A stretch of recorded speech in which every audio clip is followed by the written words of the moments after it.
what are your thoughts? Obviously, you had seen, and the reason that we're on the podcast here today is because obviously you had seen the comments from Bo Nickal when he was a guest previously on my podcast here, and you and I connected on Instagram.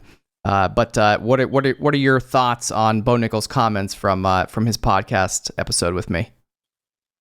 I think the guy's cocky, to be honest. I mean, and you need confidence in the sport, but there's a difference between confidence and cockiness. I mean, I've heard him make comments like he wants to fight John Jones one day, and it's nothing wrong with striving for greatness, but you can't shit on the people that paved the way for you. You know what I mean? Certain comments you can't just say. You can't just act like you're the shit. Like, it's like this. Like, he acts like he's the only hungry contender coming up. And that's just not the truth. I heard him say he doesn't see anybody less than 5 minutes with him because of his wrestling and all that. But this is not wrestling, bro. This is a fucking fight. And if he tries to come at me all reckless, he will run into stuff that he does not want. So he better check his fucking self at the door before we fight. And not sleep on me and not look past me in any way, because if he does, he will be sleep on that canvas. Just knowing all the sacrifices that I did to get here, and just have some cocky, brash dude that pretty much has had a lot of things handed to him. Not saying his wrestling credentials were handed to him because he had to bust his ass to get it, but his fucking parents put him in there. He had the stuff I didn't have, and I'm not hating on him for that. God bless him for that. But I feel like my hunger stems from a higher place than his. I feel like my hunger is gonna be on a level he's never seen before. Yeah.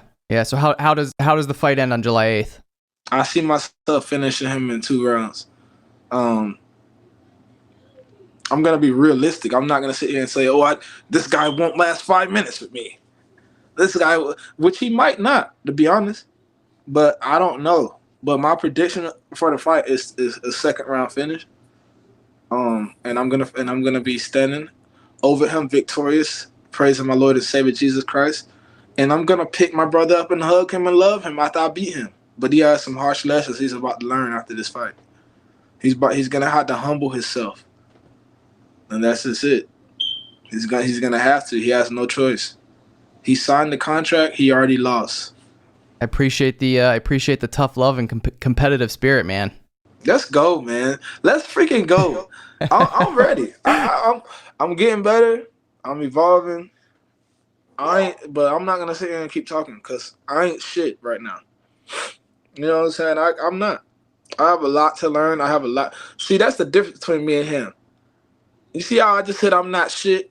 He feels like I'm the shit. You know what I mean? Like, that's him, and I'm just totally different from that.